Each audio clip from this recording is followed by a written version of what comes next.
नमस्कार साथियों, मैं विकेश कुमार 67th बीपीएससी के लिए फुल्ली मॉक टेस्ट लेकर आया हूं और ये इम्तिहान पब्लिकेशन का छठा प्रैक्टिस सेट है। तो देखते हैं छठे प्रैक्टिस सेट के विभिन्न प्रश्नों को। पीडीएफ आपको नॉलेज जंक्शन मस्ती टेलीग्राम चैनल पर उपलब्ध रहेगा, वहां से आप प्राप्त कर सकते हैं। टेलीग्राम चैनल का लिंक डिस्क्रिप्शन में दिया हुआ रहता है। तो मेरा पहला प्रश्न है, शीतकालीन ओलंपिक के उद्घाटन समारोह में भाग लेने वाले एकमात्र भारतीय एथलीट आरिफ खान ने किस ओलंपिक के लिए क्वालिफाई किया? तो ये स्कीइंग ओलंपिक के लिए जो है यानी स्कीइंग खेल प्रतिस्पर्धा में क्वालिफाई किया था और 2022 के शीतकालीन ओलंपिक में। अगले सवालों को देखें। ग्राफिक उपन्यास अथर्व द ओरिजिन, तो अथर्व द ओरिजिन के लेखक कौन हैं जिसमें क्रिकेटर महेंद्र सिंह धोनी को सुपर हीरो अथर्व के रूप में चित्रित किया गया है? तो इनके लेखक के बारे में पूछा जा रहा है, तो ये हो जाएगा रमेश थमिल मणि। अगले सवाल को देखें। केंद्रीय सड़क परिवहन और राजमार्ग मंत्री नितिन गडकरी और बिहार के मुख्यमंत्री नीतीश कुमार ने संयुक्त रूप से बिहार के किस शहर में 14.5 किलोमीटर लंबे रेल सह सड़क पुल का उद्घाटन किया? तो यह गंगा नदी पर मुंगेर में किया था। अगले प्रश्नों को देखें। नेशनल रिवर इंटरलिंकिंग पॉलिसी के तहत स्थापित पहला संस्थान कौन सा है? तो यह है नेशनल रिवर इंटरलिंकिंग पॉलिसी के तहत स्थापित पहला संस्थान, तो यह है नर्मदा, यह है केन बेतवा लिंक परियोजना प्राधिकरण। अगला सवाल है, भारत ने व्यापार बाधाओं को कम करने के लिए निम्न में से किस देश के साथ बर्क प्लान 2022 पर हस्ताक्षर किया? तो बर्क प्लान 2022 पर हस्ताक्षर किया था भारत ने, तो ये जर्मनी के साथ किया है। अगला सवाल है, भारत सरकार ने किस वर्ष तक 5 मिलियन टन ग्रीन हाइड्रोजन के उत्पादन के लक्ष्य को प्राप्त करने की रणनीति के एक भाग के रूप में ग्रीन हाइड्रोजन और ग्रीन अमोनिया नीति को अधिसूचित किया? तो 5 मिलियन टन के लिए जो है ये 2030 ईस्वी तक के अधिसूचना जारी किया है। तो राइट आंसर डी हो जाएगा। अगला सवाल देखें। प्रधानमंत्री नरेंद्र मोदी ने किस शहर में एशिया के सबसे बड़े गोवर्धन बायो सीएनजी संयंत्र का उद्घाटन किया? तो ये किया गया था इंदौर, मध्य प्रदेश में, एशिया के सबसे बड़े गोवर्धन बायो सीएनजी संयंत्र। अगला सवाल देखें। ए नेशन टू प्रोटेक्ट, तो ए नेशन टू प्रोटेक्ट ये पुस्तक है और इनके लेखक हैं प्रियम गांधी मोदी। अगले सवाल को देखें। भारत सरकार ने स्वास्थ्य के क्षेत्र में देश के शैक्षणिक संस्थानों को मजबूत करने के लिए कौन सी पहल की शुरुआत किया? तो ये पहल की जो शुरुआत किया था स्वास्थ्य के क्षेत्र में देश के शैक्षणिक संस्थान को मजबूत करने के लिए हील बाय इंडिया। अगले प्रश्नों को देखें।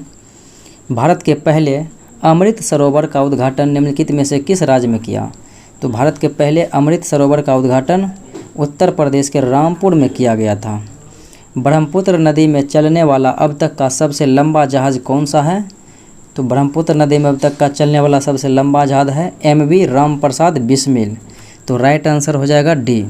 अगला सवाल है, भारत में कौन सा कोलफील्ड वर्तमान में भारत की सबसे बड़ी कोयला उत्पादन कंपनी है जिसका उत्पादन 2021-22 में 157 मिलियन टन को पार कर गया? तो ये है आपका महानदी कोलफील्ड लिमिटेड। तो राइट आंसर सी हो जाएगा। भारत की आज़ादी के 75वें वर्ष के उपलक्ष्य में आज़ादी का अमृत महोत्सव के हिस्से के रूप में महात्मा गांधी के नाम पर एक ग्रीन ट्रायंगल का उद्घाटन किस देश में किया गया? तो ये मेडागास्कर में किया गया था, ग्रीन ट्रायंगल। अगले सवाल को देखें। अंतर्राष्ट्रीय खुशी दिवस 2022 का विषय क्या है? तो अंतर्राष्ट्रीय खुशी दिवस 20 मार्च को मनाया जाता है और इसका अगर थीम देखेंगे विषय, तो ये विषय है build back happier. Right answer A हो जाएगा। अगले सवालों को देखें। तो अगला सवाल इस प्रकार से है, किस भारतीय राज्य या केंद्र शासित प्रदेश ने जर्मनी को GI टैग किए गए कालीनों की अपनी पहली खेप का निर्यात किया? तो ये जम्मू कश्मीर का जो है कालीन को जर्मनी के लिए भेजा गया था। अगले प्रश्नों को देखें, किस राज्य में डोल उत्सव मनाया गया है? तो डोल उत्सव जो है किस राज्य में मनाया गया है? तो ये आपका पश्चिम बंगाल में डोल यात्रा या डोल उत्सव कहते हैं। एयर क्वालिटी IQ एयर की 2021 विश्व वायु गुणवत्ता रिपोर्ट के बारे में निम्नलिखित कथनों पर विचार करें और सही कथन का चयन करना है। तो 2021 में बांग्लादेश दुनिया का सबसे प्रदूषित देश रहा था, ये बात सत्य है। और फिर देखें तो दूसरे विकल्प को, नई दिल्ली जो है दुनिया की सबसे प्रदूषित राजधानी है, ये भी सही है। और भिवाड़ी राजस्थान इस सूची में सबसे ऊपर, और उसके बाद गाजियाबाद उत्तर प्रदेश का स्थान है, ये भी सही है। यानी कि 1, 2, 3 सही है, तो राइट आंसर आपका विकल्प डी हो जाएगा। अगला सवाल है, बेहतर मृदा स्वास्थ्य के लिए कार्बन न्यूट्रल खेती करने वाला देश का पहला राज्य कौन सा है? तो कार्बन न्यूट्रल खेती करने वाला देश का पहला राज्य, तो ये राज्य बन गया है केरला। अगला सवाल है, पाक जलडमरू मध्य में तैरने वाली सबसे कम उम्र की और सबसे तेज़ महिला तैराक कौन बन गई है? तो यह है जिया रॉय। अगला सवाल है, स्कूल चलो अभियान, तो स्कूल चलो अभियान के संबंध में कौन सा कथन सही नहीं है? तो देखा जाए, उत्तर प्रदेश सरकार द्वारा यह चलाया गया, यह सही है स्कूल चलो अभियान। इसका उद्देश्य प्राथमिक और उच्च माध्यमिक विद्यालयों में 100% नामांकन सुनिश्चित करना है, ये भी सही है। और सबसे कम साक्षरता दर वाले जिले श्रावस्ती में अभियान की शुरुआत, ये भी सही है। और इस अभियान के तहत कम साक्षरता दर वाले जिलों को प्राथमिकता दी जाएगी, ये भी सही है। यानी कि ये सभी कथन सही है, तो आंसर ई हो जाएगा, उपयुक्त में से कोई नहीं, क्योंकि गलत कोई भी विकल्प है नहीं। अगले प्रश्नों को देखें, सबसे प्रतिष्ठित साहित्यिक पुरस्कारों में से एक है सरस्वती सम्मान 2021, किसे दिया गया? तो 2021 का सरस्वती सम्मान दिया गया था प्रोफेसर रामदरस मिश्रा को, और 2020 में दिया गया था शरण कुमार लिम्बाले को। अगला सवाल है, किस राज्य सरकार ने छात्रों के लिए स्कूली पाठ्यक्रम में भगवत गीता को शामिल करने की घोषणा की? तो भगवत गीता को जो है स्कूली पाठ्यक्रम में चालू करने की घोषणा 2 राज्यों ने किया है, एक गुजरात और एक हिमाचल प्रदेश। तो राइट आंसर ई हो जाएगा, उपयुक्त में से एक से अधिक, क्योंकि गुजरात और हिमाचल प्रदेश दोनों होगा। 2010 में बाघों की आबादी को दोगुना करने के लिए किस टाइगर रिजर्व को प्रतिष्ठित अंतर्राष्ट्रीय T+2 पुरस्कार से सम्मानित किया गया? T+2 पुरस्कार यानी 2010 था बाघ और इसकी आबादी को दोगुना करने के लिए सत्यमंगलम टाइगर रिजर्व को दिया गया, ये 2022 में, और 2021 में पीलीभीत को दिया गया था। संगीत जगत के कई सितारों का इस वर्ष निधन हो गया, तो इनमें से कौन है जिसका संबंध संतूर वादन से है? तो संतूर वादन से शिव कुमार शर्मा का है और भजन सुपारी का है। तो राइट आंसर ए और डी हो जाएगा, यानी कि ई हो जाएगा, उपयुक्त में से एक से अधिक। अगले प्रश्नों को देखते हैं, India state of forest report ISFR report 2021 के बारे में निम्नलिखित कथनों पर विचार करना है। कहता है, कुल वन और वृक्ष आवरण देश के भौगोलिक क्षेत्र का 24.62% रहा था, ये बात सत्य है। और पर्वतीय जिलों में वन आवरण इन जिलों के कुल भौगोलिक क्षेत्रफल का 37.53% रहा था, ये गलत है। और जनजातीय जिलों में कुल वन क्षेत्र इन जिलों के भौगोलिक क्षेत्र के 40.17%, तो पर्वतीय जिलों में होगा 40.17%, और जनजातियों में हो जाएगा 37.53%। यानी कि इस प्रकार से होगा, इसका उसमें और उसका इसमें डाटा लिखा हुआ था, ये भी औसत रहा, ये भी औसत रहा। और उत्तर पूर्वी क्षेत्र में कुल वन क्षेत्र के भौगोलिक क्षेत्र का जो है 64.66% रहा था, ये बात सत्य है। तो 2 सही हैं और 2 गलत हैं। तो यहाँ पर आपको सवाल में पूछा जा रहा है कि कौन सही नहीं है, तो सही बी यानी 2 और 3 जो है सही नहीं है, तो 2 और 3 सही नहीं है, तो आपका सी विकल्प में है। अगले सवालों को देखा जाए, बिहार के किस शहर में पहला फायर ब्रिगेड प्रशिक्षण संस्थान बनाया जाएगा? तो फायर ब्रिगेड प्रशिक्षण संस्थान बिहार के पहला शहर बिहटा है, जहां पर कि बनाया जा रहा है। अगले सवालों को देखें। निम्नलिखित में से किस एक्ट या फिर प्रावधान द्वारा ईस्ट इंडिया कंपनी को बंगाल, बिहार और ओडिशा के लिए विधि बनाने का प्राधिकार प्रदान किया गया? तो एक्ट ऑफ सेटलमेंट 1781 में जो है यह प्रावधान दिया गया था।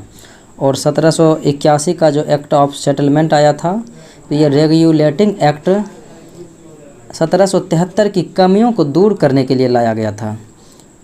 भारतीय राजनीति व्यवस्था में सर्वोच्च कौन है? तो भारतीय राजनीति व्यवस्था में सबसे बड़ा है संविधान। अगला सवाल है, भारत के संविधान के किस अनुच्छेद में संघीय शासन शब्द का प्रयोग है? तो संघीय शासन का प्रयोग भारत के किसी भी अनुच्छेद में नहीं है, क्योंकि भारत राज्यों का संघ है। तो आपका आंसर ई हो जाएगा, उपयुक्त में से कोई नहीं। अगले सवाल को देखें। देशीयकरण द्वारा नागरिकता प्राप्त करने के लिए किसी व्यक्ति को भारत में कम से कम कितने वर्षों तक रहना अनिवार्य है? तो देशीयकरण के माध्यम से अगर नागरिकता प्राप्त करना चाहते हैं तो 10 वर्ष कम से कम रहना अनिवार्य है। जब कोई पदाधिकारी अपने सार्वजनिक कर्तव्य का निर्वाह ठीक से नहीं करता है तो उस परिस्थिति में न्यायालय द्वारा उसके विरुद्ध कौन सा रिट जारी करता है? तो परमादेश रिट जारी करता है, जो कि परमादेश का मतलब हो गया हम आदेश देते हैं कि ये काम आपको अपने कर्तव्य का निर्वहन करना होगा। अगले प्रश्नों को देखें। संविधान में वर्णित राज्य के नीति निर्देशक सिद्धांत के संदर्भ में विचार करना है। तो राज्य के नीति निर्देशक सिद्धांत कहा जा रहा है कि यह भाग 4 एवं अनुच्छेद 36 से 50, 36 से 51 तक है। तो ये तो आपका गलत है और इसे वैधानिक शक्ति प्राप्त नहीं है, ये बात सही है, क्योंकि अनुच्छेद 37 में लिखा गया है कि ये न्यायालय में परिवर्तनीय नहीं है, ये सही है। और इसका उद्देश्य देश में सामाजिक एवं आर्थिक लोकतंत्र की स्थापना करना है, ये भी सही है। तो यहाँ पर पूछा जा रहा है सत्य कौन है? तो सत्य हो जाएगा 2 और 3 और असत्य हो जाएगा 1। 2 और 3 आपके विकल्प सी में मौजूद हैं। अगले प्रश्नों को देखें।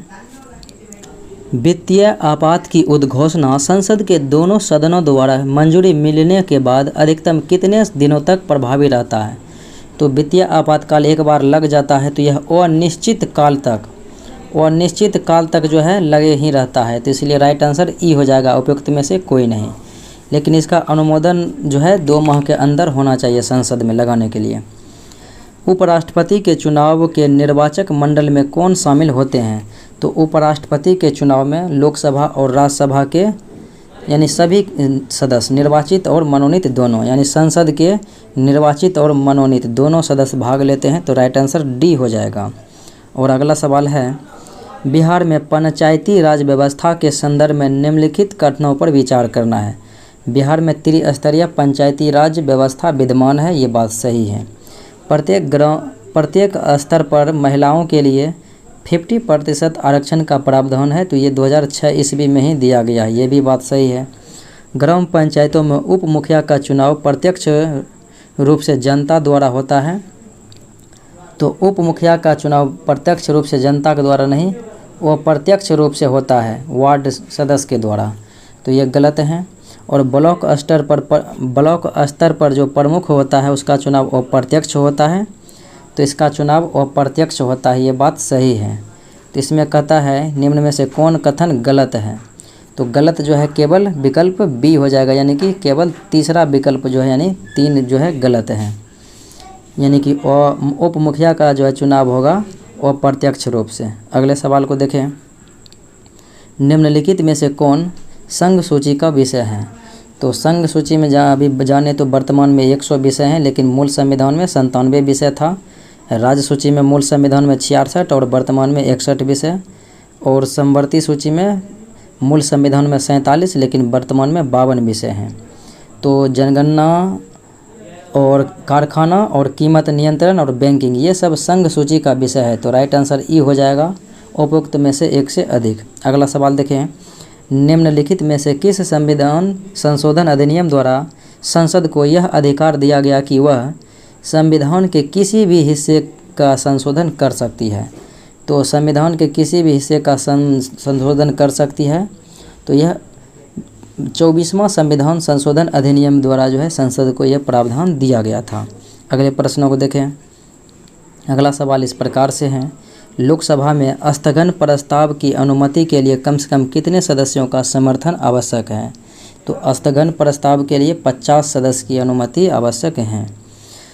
संविधान के 11वीं अनुसूची के अंतर्गत निम्न में से किस अनिवार्य उपबंध का प्रावधान नहीं है? तो 11वीं अनुसूची तो पंचायती राज से संबंधित है। तो देखा जाए पंचायत के किसी भी स्तर पर पिछड़े वर्ग के लिए स्थानों का आरक्षण तो ये नहीं दिया गया है। पंचायतों में चुनाव लड़ने के लिए न्यूनतम 21 वर्ष, ये सही है। सभी स्तरों पर अनुसूचित जाति एवं जनजाति के लिए सीट आरक्षण है, ये भी सही है। माध्यमिक और जिला स्तर के प्रमुखों के लिए अप्रत्यक्ष चुनाव, ये भी सही है। तो केवल आपका जो है विकल्प ए हो जाएगा, जो कि गलत है। अगले सवाल को देखें, बिंबिसार ने जब अंग राज्य को मगध में मिलाया तब उस समय अंग का राजा था ब्रह्मदत्त। तो राइट आंसर आपका जो है ए हो जाएगा, ब्रह्मदत्त।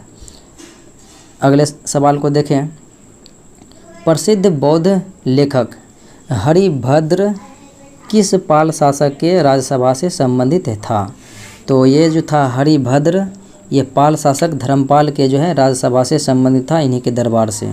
और धर्मपाल ने विक्रमशिला विश्वविद्यालय की स्थापना किया और गोपाल ने बात करें तो औदंतपुरी विश्वविद्यालय की स्थापना बिहार की, और बात करें तो कुमारगुप्त प्रथम ने नालंदा विश्वविद्यालय की।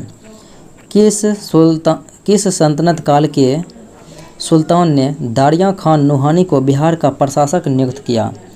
दारिया खान नुहानी को बिहार का प्रशासक सिकंदर लोदी के द्वारा नियुक्त किया गया था। बक्सर के युद्ध के पश्चात हुए इलाहाबाद की संधि के उपरांत रॉबर्ट क्लाइव ने किसे बिहार का उप दीवान नियुक्त किया था? तो बिहार का जो है उप दीवान नियुक्त किया गया था सिताब राय को, और मोहम्मद रजा खां को बंगाल का उप दीवान। बिहार में अस्थाई बंदोबस्त व्यवस्था कब लागू की गई? तो बिहार में अस्थाई बंदोबस्त व्यवस्था लागू की गई तो ये जो है 1793 ईस्वी में लॉर्ड कॉर्नवालिस के द्वारा ही लागू किया गया था, बंगाल और बिहार और उड़ीसा क्षेत्र में। 1857 ईस्वी के विद्रोह के दौरान किस तारीख को पटना में मार्शल लॉ लागू किया गया? तो पटना में मार्शल लॉ लागू किया गया था 30 जुलाई 1857 को। अगले प्रश्नों को देखें, अप्रैल 1939 में गया में हुए अखिल भारतीय किसान सम्मेलन की अध्यक्षता किसके द्वारा किया गया? तो गया में अखिल भारतीय किसान सम्मेलन की अध्यक्षता आचार्य नरेंद्र देव के द्वारा किया गया था। बिहार का तराई प्रदेश विस्तृत है, भारत नेपाल सीमा के समानांतर है। अगला सवाल है, बिहार राज्य की मुख्य नकदी फसल कौन सी है? तो बिहार राज्य की मुख्य नकदी फसल गन्ना है, जूट है, मेस्ता है, चाय है। तो ये सभी हो जाएगा, तो राइट आंसर ई हो जाएगा, उपयुक्त में से एक से अधिक। अगला सवाल है, भीम बांध वन्यजीव अभयारण्य किस जिला में स्थित है? तो ये मुंगेर जिला में स्थित है। बिहार के किस जिले में गंगा नदी की लंबाई सर्वाधिक है? तो बिहार के 12 जिलों से गंगा नदी जो है बहती है, और सबसे अधिक लंबाई जो है पटना में है, और गंगा नदी के किनारे बसा सबसे बड़ा शहर हो जाएगा कानपुर। निम्नलिखित में से कौन सा जिला धारवाड़ भू स्तरीय रचना वाला है? तो धारवाड़ भू स्तरीय रचना वाला जिला जमुई है, नवादा है, मुंगेर है और राजगीर है। तो सभी हैं, तो राइट आंसर ई हो जाएगा, उपयुक्त में से एक से अधिक। अगले सवाल को देखें, 2020-21 में बिहार की शस्य गहनता कितनी प्रतिशत है? 2020-21 में बिहार की शस्य गहनता 144% हैं। अगले सवालों को देखें, तो अगला सवाल है, निम्नलिखित में से कौन सा महाद्वीप क्षेत्रफल के अनुसार सबसे बड़ा है? क्षेत्रफल में सबसे बड़ा देखेंगे तो एशिया है, एशिया के बाद अफ्रीका है, फिर उत्तरी अमेरिका, दक्षिणी अमेरिका। तो एशिया के बाद अफ्रीका आपको विकल्प में है, तो राइट आंसर ए हो जाएगा। अगले सवाल को देखें, जापानों के जो है द्वीप का उत्तर से दक्षिण की ओर विस्तार करना है, सही कलम। तो उत्तर से दक्षिण जाएंगे तो सबसे उत्तर में होक्काइडो है, फिर होन्शु है, शिकोकू है और क्यूशू है। होक्काइडो, होन्शु, शिकोकू और क्यूशू द्वीप इस प्रकार से, यानी क्यूशू सबसे दक्षिण में और होक्काइडो सबसे उत्तर में है।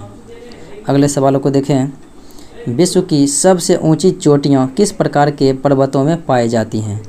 तो किस प्रकार के पर्वतों में, तो ये जो है नवीन मुर्दार पर्वत में पाई जाती है, क्योंकि हिमालय भी सबसे नवीन मुर्दार पर्वत है, जिसके सबसे ऊंची चोटी जो है, विश्व की सबसे ऊंची चोटी माउंट एवरेस्ट है नेपाल में।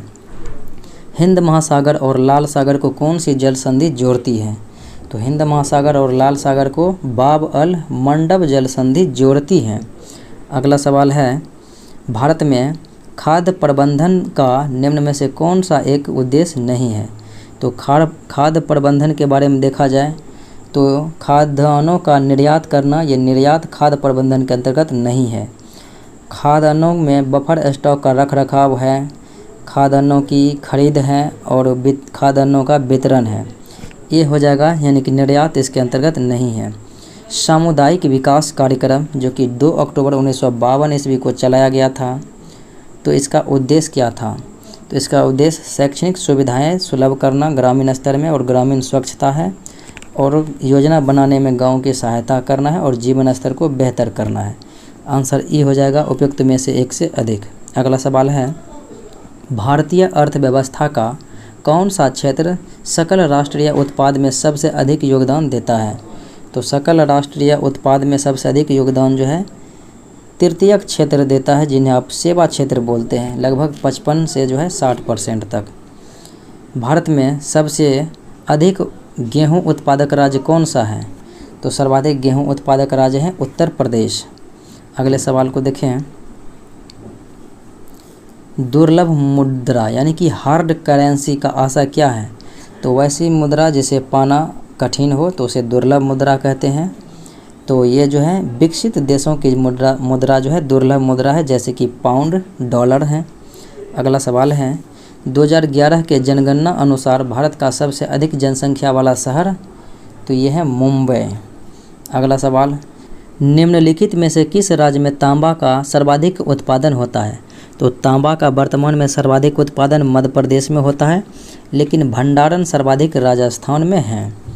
छठी आर्थिक गणना के अनुसार किस राज्य में उद्योगों की अधिकतम वृद्धि दर हुई है?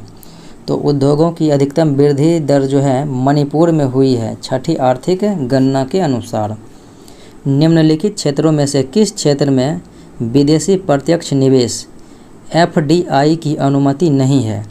तो FDI की अनुमति लॉटरी व्यवसाय में नहीं है, चिट फंड में नहीं है, निधि कंपनी में नहीं है, जुआ और कैसीनो सहित सट्टेबाजी में भी नहीं है। तो राइट आंसर ई हो जाएगा उपयुक्त में से एक से अधिक। अगले सवाल को देखें, निम्नलिखित में से कौन सा मिलान औसत है? एक तरफ खाद्य अन्न दिया गया है फसल, एक तरफ उत्पादन में प्रथम राज्य। मक्का कर्नाटक सही है। चना कहाँ पर है? महाराष्ट्र। तो चना भी जो है कहाँ पर होता? कर्नाटक में होता। तो इस प्रकार से ये भी गलत है। चावल पश्चिम बंगाल सही है और गेहूं उत्तर प्रदेश सही है। अगला सवाल है, 2011 की जनगणना अनुसार निम्नलिखित में से किस राज्य की जनसंख्या वृद्धि दर ऋणात्मक दर्ज की गई? तो नागालैंड की जनसंख्या वृद्धि दर ऋणात्मक हुई थी 0.61% माइनस में। अगला सवाल है, एंजेल का नियम किसके बीच संबंध बताता है? तो एंजेल का नियम मांग की मात्रा और उपभोक्ताओं की आय के बीच जो है संबंध को बताता है। निम्नलिखित में से कौन सा एक हड़प्पा सभ्यता का स्थल नहीं है? तो हड़प्पा सभ्यता का स्थल चहुंद्रो है, कोट दीजी है, देसलपुर है, ये गुजरात में है, और सहगोड़ा जो है हड़प्पा कालीन स्थल नहीं है। निम्नलिखित में कौन सा सुमेलित नहीं है? देखा जाए तो ऋग्वेद ब्राह्मण सही है, अथर्ववेद गोपथ हैं, और यजुर्वेद के ब्राह्मण ग्रंथ शतपथ हैं, और सामवेद के तैत्तरीय हैं। तो सामवेद के हो जाएगा पंचवीस, सामवेद के पंचवीस हो जाएगा। इस प्रकार से जो है ये गलत था। अगला सवाल है, एशिया के ज्योतिपुंज, आपको पता है कि गौतम बुद्ध को कहा जाता है, तो एशिया के ज्योतिपुंज द्वारा अपने धर्म में दीक्षित किया जाने वाला अंतिम व्यक्ति, यानी कि बौद्ध धर्म ग्रहण करने वाला अंतिम व्यक्ति था सुभद्र। अगला सवाल है, भारत सरकार द्वारा अपनाए गए राज चिन्ह में सत्यमेव जयते उपनिषद से लिया गया है, मुंडको उपनिषद से। अगला सवाल है, किसके द्वारा 3 प्रसिद्ध बंदरगाहों सोपारा, कॉम्बे और भरोच को गुप्त साम्राज्य में मिलाया गया? कॉम्बे, सोपारा और भरोच को गुप्त साम्राज्य में मिलाया गया था किनके माध्यम से? तो चंद्रगुप्त विक्रमादित्य यानी कि चंद्रगुप्त द्वितीय के माध्यम से। अगला सवाल है, निम्नलिखित में से कौन से दो खनिज डबल फोर्टिफाइड नमक में उपयोग किए जाते हैं? तो दो खनिज जो कि डबल फोर्टिफाइड नमक में उपयोग लाए जाते हैं तो वो हैं आयरन और आयोडीन। आयरन और आयोडीन, तो सी हो जाएगा राइट आंसर। अगला सवाल है, प्रकाश संश्लेषण का मुख्य उत्पाद क्या है? तो प्रकाश संश्लेषण का मुख्य उत्पाद है ग्लूकोज। अगले सवालों को देखें। उत्कृष्ट तरासे गए डायमंड में रंग निम्नलिखित में से किसके कारण होते हैं? हालांकि हीरे चमकता है पूर्ण आंतरिक परावर्तन के कारण से, लेकिन है उत्कृष्ट तरासे गए डायमंड में रंग जो है तो ये हो जाएगा औषधियों की उपस्थिति के कारण से। तो सी हो जाएगा राइट आंसर। आयोडीन टेस्ट का प्रयोग किसकी उपस्थिति का जांच करने के लिए? तो आयोडीन टेस्ट का प्रयोग करते हैं कार्बोहाइड्रेट के उपस्थिति की जांच करने के लिए। रोगी को रेडियोलॉजिकल विकिरण चिकित्सा किरण परिरक्षण से पहले अग्रलिखित में से कौन सा घोल पीने का निर्देश दिया जाता है? तो रेडियोलॉजिकल जो है परीक्षण से पहले बेरियम सल्फेट की घोल पीने के लिए आदेश दी जाती है। Carbon monoxide plus nitrogen CO plus N2 को कहा जाता है प्रोड्यूसर गैस। विकल्प सी हो जाएगा राइट आंसर। और CO प्लस H2 होता तब हो जाता जल गैस। अगला सवाल है, एक कंपित क्वार्ट्ज क्रिस्टल द्वारा हवा में उत्पन्न अल्ट्रासोनिक तरंगे किस तरंग गति का एक उदाहरण है? तो ये जो है एक अनुदैर्ध्य का जो है उदाहरण है। तो राइट आंसर हो जाएगा सी। अगला सवाल है, एक माध्यम से दूसरे माध्यम में तिरछी यात्रा करते समय प्रकाश के विक्षेपित होने की घटना किस नाम से जानी जाती है? तो ये अपवर्तन के नाम से जानी जाती है। यानी यात्रा करते समय प्रकाश के विक्षेपित होने की घटना, तिरछी यात्रा करेगा तो अपवर्तन। खारे पानी को शुद्ध पानी में परिवर्तित करने की प्रक्रिया को कहते हैं उत्क्रम परासरण। तो डी हो जाएगा राइट आंसर। अगला सवाल है, जब वस्तु को अनंत पर रखा जाता है तो उत्तल दर्पण द्वारा बनने वाले प्रतिबिंब की प्रकृति क्या होगी? तो ये आभासी होगी और सीधी हो गई। तो राइट आंसर ए हो जाएगा। निम्न में से कौन सी विद्युत शक्ति की वाणिज्यिक इकाई है? तो विद्युत शक्ति की जो है इकाई हो जाता है वाट। तो सी हो जाएगा राइट आंसर। एम्पियर विद्युत धारा का, कार्य एवं ऊर्जा का हो जाएगा जूल, और किलोवाट घंटा भी ऊर्जा का ही है। निम्न में से किसने भारी जल D2O की खोज की? तो भारी जल की खोज किया था यूरे एवं वाशबर्न, और ये यूरे किया था 1932 ईस्वी में। तो राइट आंसर बी हो जाएगा। वनस्पति तेलों के हाइड्रोजनीकरण में निम्नलिखित में से किस उत्प्रेरक का उपयोग किया जाता है? तो हाइड्रोजनीकरण में तो हाइड्रोजन हो जाएगा, और ये उत्प्रेरक की बात रहेगा तो ये निकेल उत्प्रेरक का प्रयोग किया जाता है। कौन सा तत्व सरसों में तेल की मात्रा बढ़ाने में अत्यधिक उपयोगी है? तो सरसों में जो है तेल की मात्रा बढ़ाने में अत्यंत उपयोगी है, तो यह है सल्फर। अगला सवाल है, परमाणु की त्रिज्या कितनी होती है? परमाणु का आकार रहे या फिर परमाणु की त्रिज्या? 10⁻⁻10 मीटर। अगर परमाणु का नाभिक का आकार रहेगा तो 10⁻⁻15 मीटर। अगला सवाल है, किसी परमाणु में उपस्थित दो इलेक्ट्रॉनों की चारों क्वांटम संख्याएं एक समान नहीं हो सकती है। तो यानी कि एक समान यदि क्वांटम संख्या नहीं हो सकती है तो यह किसका सिद्धांत है? पाउली का जो है अपवर्जन का सिद्धांत है। अगला सवाल है, निम्नलिखित में से किस में चतुष्फलकीय आणविक ज्यामिति है? चतुष्फलकीय आणविक ज्यामिति, तो ये आपका राइट आंसर क्या हो जाएगा? तो राइट आंसर हो जाएगा ए यानी मीथेन में भी, और बी हो जाएगा अमोनियम आयन में भी। अमोनियम आयन और मीथेन में जो है चतुष्फलकीय होते हैं ज्यामिति। तो राइट आंसर ई हो जाएगा, उपयुक्त में से एक से अधिक। अगला सवाल है, किस धातु की आपेक्षिक अभिक्रिया शीलता से सबसे अधिक, यानी कि किस धातु की जो है अभिक्रिया जो है सक्रियता श्रेणी में सबसे अधिक है, तो ये हो जाएगा पोटेशियम का। अगले सवालों को देखें। दही में अनेक सूक्ष्मजीव पाए जाते हैं जिनमें लैक्टोबैसिलस नामक जीवाणु प्रमुख हैं जो दूध को दही में परिवर्तित करता है। तो यह जीवाणु कैसे यानी किस प्रक्रिया की सहायता से दूध से दही में परिवर्तित करता है? तो दूध में जनन करता है जीवाणु, जिसके कारण से दही का निर्माण होता है। निम्नलिखित में से किसका प्रयोग सामान्यतः खाद्य पदार्थों के परिरक्षण में किया जाता है? तो खाद्य पदार्थों के परिरक्षण में सोडियम बेंजोएट और सोडियम मेटाबाइसल्फाइड का प्रयोग किया जाता है। तो राइट आंसर ई हो जाएगा उपयुक्त में से एक से अधिक, क्योंकि ए और बी दोनों आंसर सही हैं। अगला सवाल है, निम्नलिखित में से कौन एक वायरस जनित बीमारी नहीं है? तो ये टेटनस जीवाणु के कारण से, खसरा, रेबीज और इन्फ्लुएंजा ये सब वायरस के द्वारा। रक्त का वह तरल भाग जो हल्का पीला एवं गाढ़ा होता है, जो रक्त के आयतन का लगभग 55% होता है और इसमें 90% लगभग जल पाया जाता है, तो ये प्लाज्मा होता है। अगला सवाल है, पैलाग्रा बीमारी किस विटामिन की कमी से? तो पैलाग्रा होता है नियासिन यानी B3 के कमी से। अगले सवाल को देखें। क्यूरी पॉइंट वह तापमान होता है जिस पर क्या होगा? तो क्यूरी तापमान पॉइंट जो है, क्यूरी बिंदु वह तापमान होगा जिस पर ये जो है एक धातु चालकता खो देती है, जिस पर एक धातु अपनी चालकता खो देती है। अगला सवाल है, किसी पारितंत्र के निर्माण में निम्नलिखित में से कौन सहायक नहीं होता है? तो पारितंत्र के निर्माण में जो सहायक नहीं होता है तो वो हो जाएगा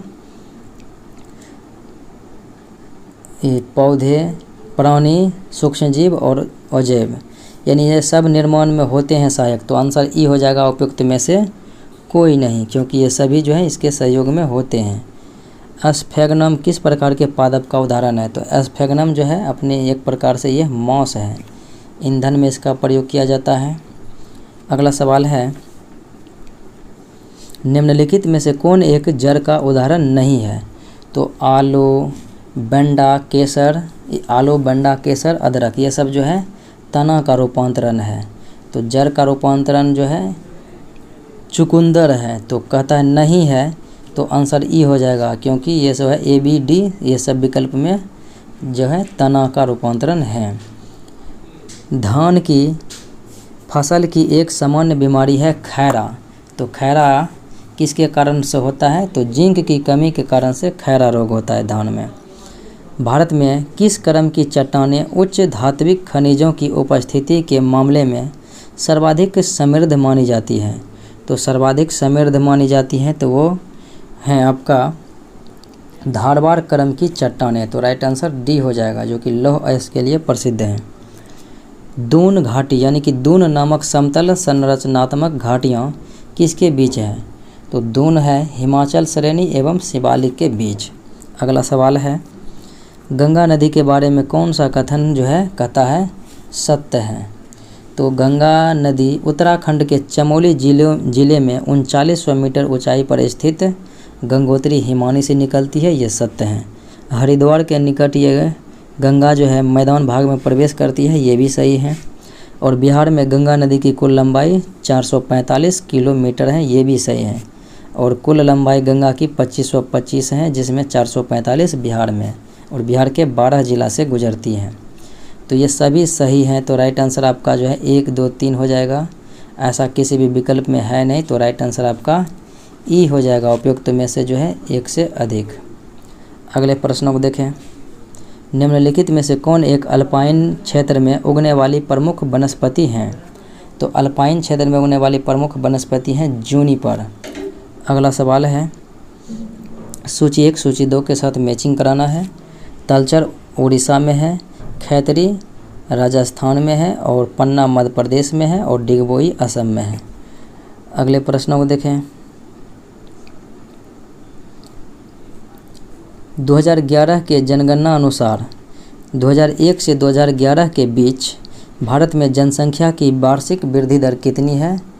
ये जो है आपको 2001 से 2011 के बीच 17.7% है 10 की जनसंख्या वृद्धि दर। लेकिन पूछा जा रहा है वार्षिक यानी प्रत्येक वर्ष, तो लगभग 1.64% के दर से वृद्धि हो रहा था। निम्नलिखित में से कौन एक सही सुमेलित नहीं है? हीराकुंड महानदी सही है, भाखड़ा नांगल परियोजना सतलज सही है, उकाई परियोजना ताप्ती सही है, और माता तीला परियोजना, तो माता तीला परियोजना ये बेतवा नदी पर है, तो इसीलिए राइट आंसर आपका जो है डी हो जाएगा। अगला सवाल है, भारत में बाघों के संरक्षण हेतु प्रोजेक्ट टाइगर कार्यक्रम चलाया गया था 1973 में, और 1992 में प्रोजेक्ट एलिफेंट चलाया गया था। अगला सवाल है, इरोला जनजाति निवास क्षेत्र, तो इरोला जनजाति जो है ये केरल में पाया जाता है। भारत का सबसे गहरा बंदरगाह किस राज्य के तट पर स्थित है? तो सबसे गहरा बंदरगाह है विशाखापट्टनम, तो ये आंध्र प्रदेश के तट पर स्थित हैं। भारी इंजीनियरिंग निगम लिमिटेड कहाँ स्थित है? तो भारी इंजीनियरिंग निगम लिमिटेड ये स्थित है रांची में। अगला सवाल है, मुग़ल सेना में अहदी किसे कहा जाता था? तो मुग़ल सेना में जो है अहदी कहा जाता था, यह सब किसके लिए? तो मुग़ल बादशाह के विशेष प्रकार के सवार को कहा जाता था अहदी। अगला सवाल है, पुस्तक है जवाबित ए आलमगीरी, तो इसका संबंध पूछा जा रहा है किससे है? जवाबित ए आलमगीरी, तो इसका संबंध है औरंगजेब के आदेश और सरकारी नियमों से। अगला सवाल है, दिल्ली में केवल मलिक, अमीर, राज्य कर्मचारी, हिंदू, मुल्तानी व्यापारी और सेठों के अतिरिक्त किसी के पास सोना यानी गोल्ड नहीं रहा। बर्नी यह कथन किस सुल्तान के समय में कहा था? तो अलाउद्दीन खिलजी से यह संबंधित रहा था। पानीपत के तीसरे युद्ध जो कि 1761 ईस्वी में मराठाओं एवं अहमद शाह अब्दाली के बीच, तो मराठा किस में हार हुई? तो मराठा पेशवा के बारे में पूछा जा रहा था कि कौन था? तो मराठा पेशवा जो है ये रहा था आपका बालाजी बाजी राव। अगला सवाल है, तंजावुर में बृहदेश्वर मंदिर का निर्माण किसने कराया था? तो ये था चोल शासक राजाराज प्रथम। अगला सवाल है, ब्रिटिश संसद के आग्रह पर गठित किस कमेटी ने भारत में रेलवे की शुरुआत करने का समर्थन किया?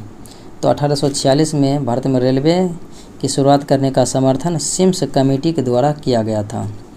अस्थाई बंदोबस्त के अंतर्गत किस वर्ष जमींदारों को बकाया लगान वसूलने हेतु काश्तकारों को गिरफ्तार करने का आदेश दिया था?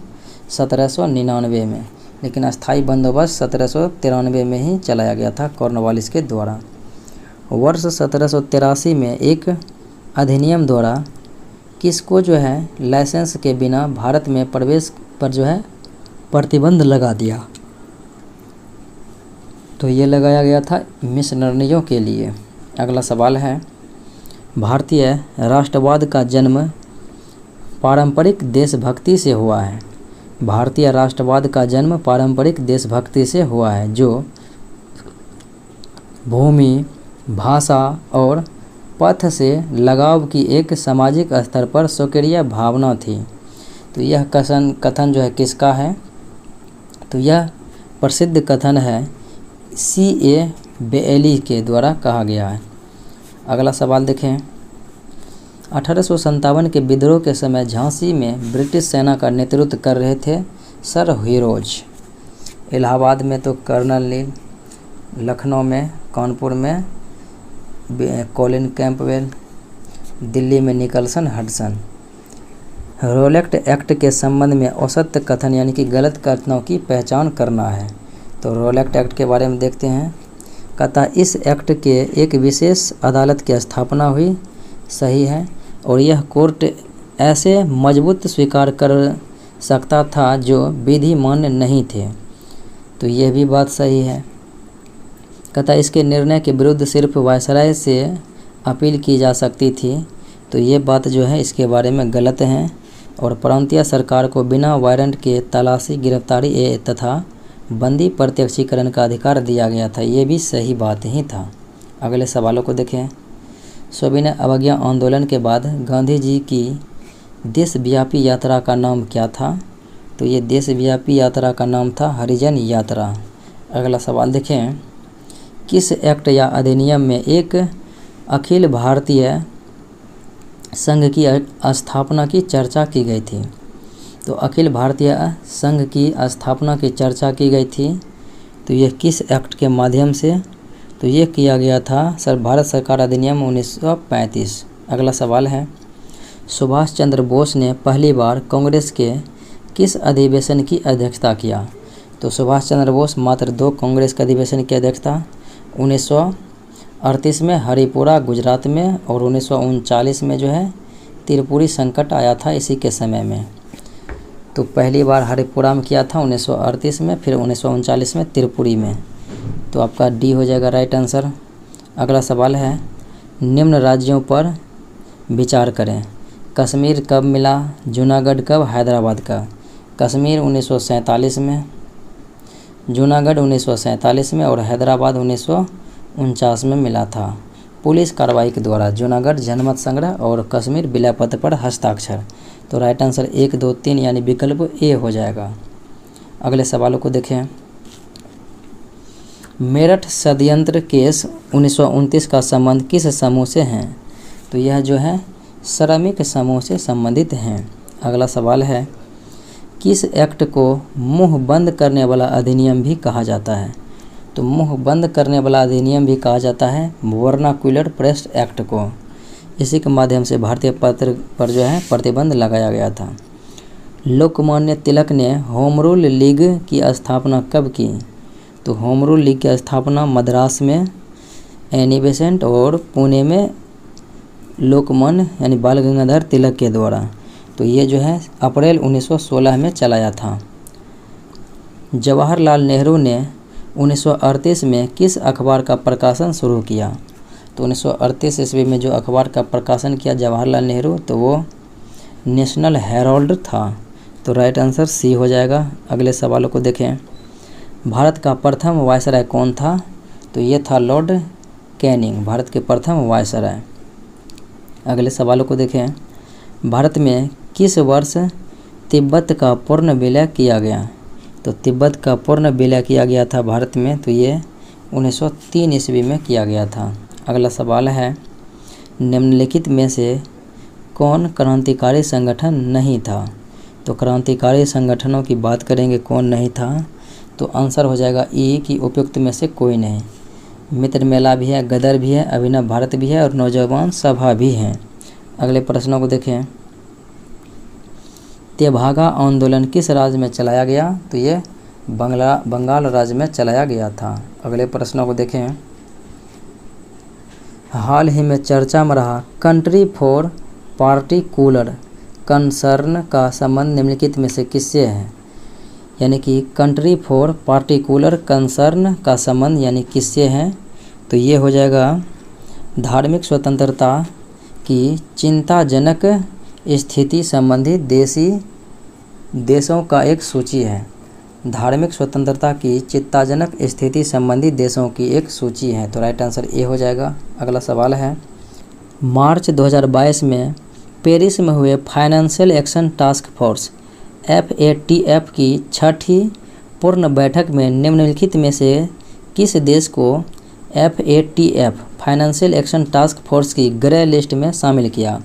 तो ग्रे लिस्ट में तो पटना ऑलरेडी से है, लेकिन UAE को किया गया था 6ठी पूर्ण बैठक में मार्च 2022 में। अगला सवाल है, ई भंडारण लागू करने वाला देश का पहला राज्य कौन सा है? तो ये है बिहार। अगला सवाल देखें, हाल ही में वैज्ञानिकों ने मनुष्य के शरीर में एक पाए नए अंग की खोज की है। तो शरीर में एक नए अंगों की जो है खोज की है, तो उसका नाम क्या दिया गया? तो वे नए अंग जो शरीर में खोज की गई है और उसका नाम दिया गया है respiratory airway secretory cells. Respiratory airway secretory cells. अगले सवालों को देखें, राज्यों की स्टार्टअप रैंकिंग 2021 के तीसरे संस्करण में कौन से 2 राज्य सर्वश्रेष्ठ प्रदर्शन किया? तो ये तीसरा संस्करण था 2021 में, तो जो 2 राज्य ने सर्वश्रेष्ठ प्रदर्शन किया तो वो था गुजरात और कर्नाटक। ये था आज का मुख्य विश्लेषण। मिलते हैं अगले वीडियो में। जय हिंद।